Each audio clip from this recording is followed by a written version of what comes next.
Tala falava Samoa si mai ala whaafonga I se tasi le neo whaapoponga o tātou tala mai Samoa. Mai le tau tua le LOABAY, mo le nei aso Lulu se fulu malfitu Aukuso tau sanga lua afe lua se fulu malelua. E so mua atu ya tātou tala. O lo whaia susu e ngā leo le taiminei se tamai fast fulu lima tau sanga le matua o le soifua. Na maliu se wha lave le aso toa na ina te nei. A olu manai le aso sao tamai Samoa. Ta ue le komisina o leo le sunga ya apa aulongo I Tino Filipo. O se li poti na tuina atu, o loo ta ua ai, o se ngaluenga na alu I le vau matua, I tua maota o le afio anga o lolo maunga, o se tanga la au na tupu ai le wha lave, mama liu ai le tama ina ua palasi I ai se la au. O le nei mata upu, e le oilua tonu pe na wha pefea o na tupu le atu langa, a o se wha lave tu ngā, na tula I mai le taimi, a o loo ta pena le atu nuu, I le aso wha pitoa mo tama uma o Samoa. O nisi o tātou tala, whailoa le komisina o leo le asonga fua le vai aso nei. E ai nisi o le atu nuu sa loka, ona o le tangu fio le ava malosi, manai wha tau ta avale sa tutupu I le taimi. A o fia ai, ma le wha na wha tama I ai se mu, se maota o tu fua se ainga I mata autu ia pia I le tae au le aso lua.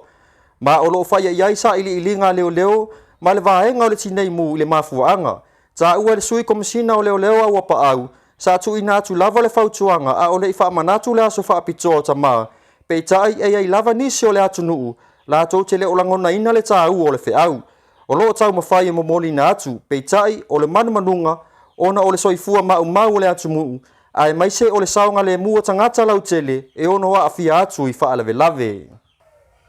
Manu malo Olivia Grace unasa si osi I le pale o le tau sala o Samoa, I Victoria I le mai ai o le tau vanga I le whai unga o le vaiaso, e sa ilia ai se tau sala I Victoria I au se talia. E to ono tamai tai sa tau va, e sa ilia ai se la le lei o Samoa, I Victoria I au se talia, mana sola ai le tamai tai o Olivia Grace unasa si osi ma le manu malo. O le ave ai o Olivia Grace masui o le community a Samoa I Victoria I le tau vanga tele, o le a whai le masina o se tema I totonu o Samoa, e sa ilia ai se tau sala o le atunu. E ripoti a le Samoa Global News, na whailo ai I la tau na whaatau tai le wha moe. E mata ina le tau mawhai ngā tamai tai na tau vā, ma e momoli ai le whaavitai I nei alo le atunuu, ma o la tau a inga, I la tau tau mawhai ngā. Wha moe le malo o Samoa e toi whaafai ngā luenga le vaalele a le atunuu, e peo na ripotia mai e le RNZ Pacific I le aso, o loo silan malo o Samoa I a toi whaafai ngā luenga le vaalele a le atunuu I to tonu o le lua I le tolu tau sanga o lumanai. Ua ta ua I le ripoti, o tala mai le au whaasalalau I Samoa, ua whailoa ai na whailoa le atulanga ele Minister Public Enterprises le atinu Wayne Soialo, ina ua whaalau I loa le pei meni muli, e tasi ma le ono miliona Amerika, e whaamautu ai se lisi o le vaalele, poen fitu valu se lau. Ma se kampani mai fafo, olo na taua o whaai o le lisi, e whaatesi ma le ono miliona TALA Amerika. E leo toi whaia ni whai ngā malanga ale Samoa Airways, e pei ona masani ai a ngā I Brisbane, Sydney, ma Aukilani, a e ua whailoa le ati nuu, pei ona tā ua I lea ripoti, e whaava alele o loo tautua ina au se tālia, New Zealand, ma Fiji, ma o loo vava ai le malo I ne whiutanga ina, ma nisi o au nanga.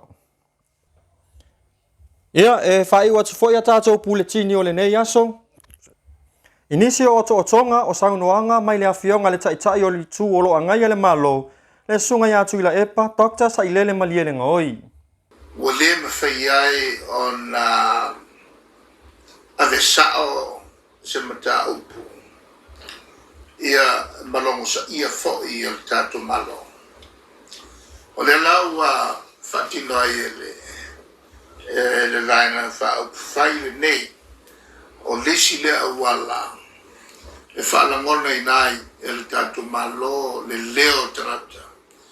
O turanga masani la veia, o lo whatino e vaenga whai e leo iei ki tono le malo. O le whasile sila mata upu. Ina ia mawai se tō manga. Ma mawhai ai o na watu seisi leo e tu tafo le malo. Ina ia tali mai I le whanonga o tangata o e mawhati o tangata e mo miai le sosani a walo I le malosi e mwhai ai o na whatino sosani whapenei ia le tau fi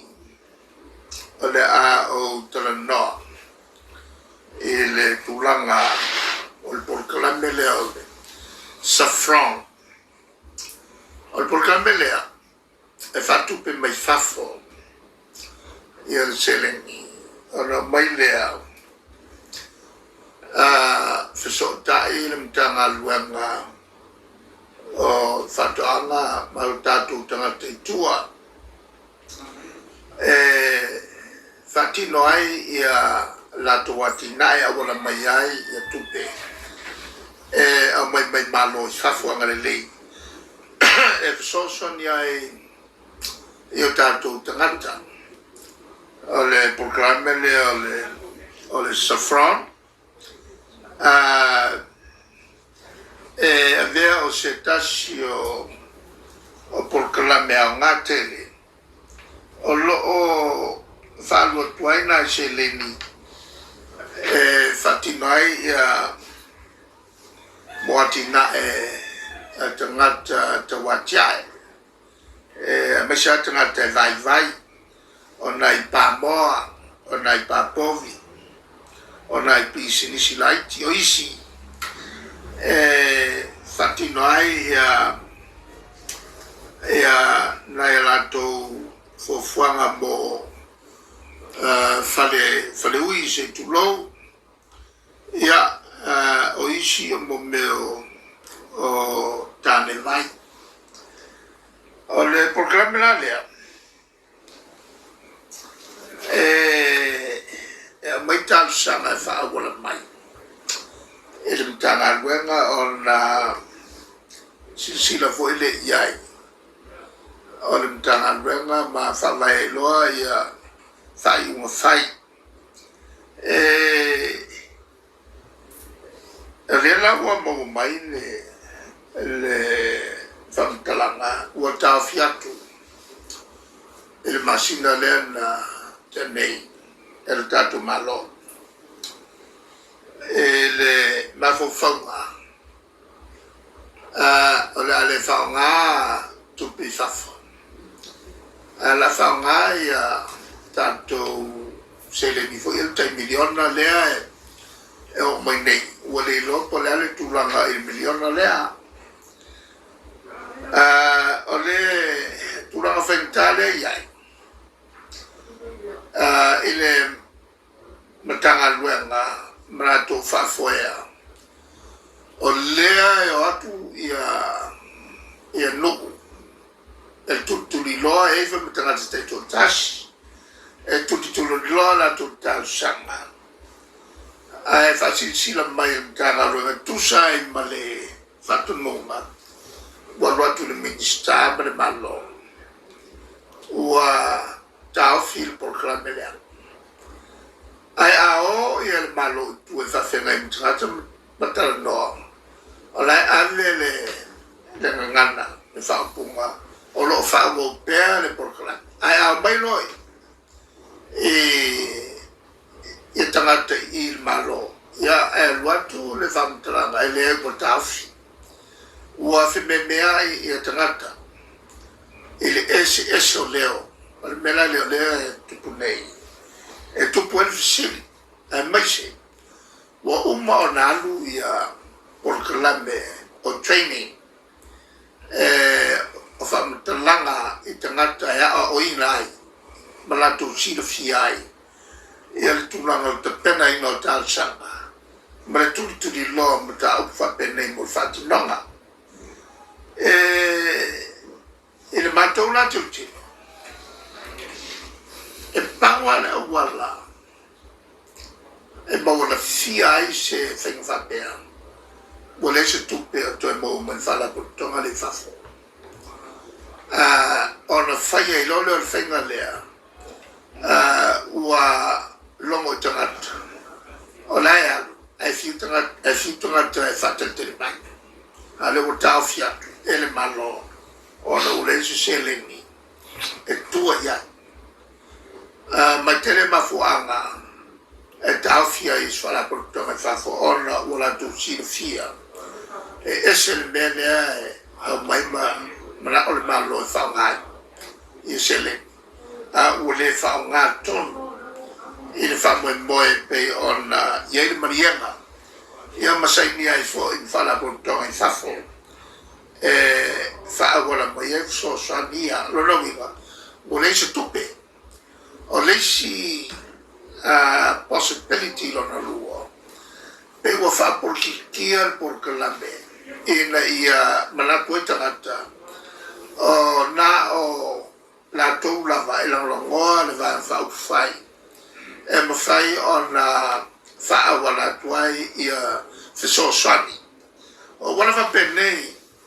e mafu o mai ai le mele o le vesi so ona vesi o tatou mu i tua sale ai se me whapenei na tupu i tuatu o le nofua inga whenga malolo i ne e le matuteng i le se me whapena tupu o le tulangala i le whatinonga o le porklame le ua mamlama ai o le tulanga fo i le lua se la wafe lea na tufa mo mai ia mal miliona o le mea wali ali mai ua totele le vesh ua tula i mai i tutongo fi anga ia ua mo atu ia i le ua se la wafe ua umane ua vai fonga vai tutono komiti ona ua tapa atu ia li siti au mai ua le kai ka le whengai le kupe te lusa la ua whenga lako ma le tūlanga ua ia i le whaadu i le fausia o se whane o le la e fisiringia e komiti ia li siti o le whakinonga mea o isi tumalo ua male pelepe ai tumalo ona le tūlanga le amna tua fo i mea whapenei o le tupea ma tufanga tupe fai o ia tape ai ia se fala bontonga ona o le malosi tele o le melea o le televave o le tamo fio tupe i se awala e le aneton o isi tu malo wa ave iai wa ave el feipule faule fale e lona fanua o isi feipule wa ave faule fale i lona nuku alai maka mai ia nuku o isi o le tumalo wa malosi tele le turanga o le feimea fapito mai elita o famutalaina le mea wa le turanga lava le lana e masani no tupu i turanga o whaungaino o tupe lau tele fapenei tupe faitele ale malosi ye tataki i se whala potonga e mutua se ato al mea gai iai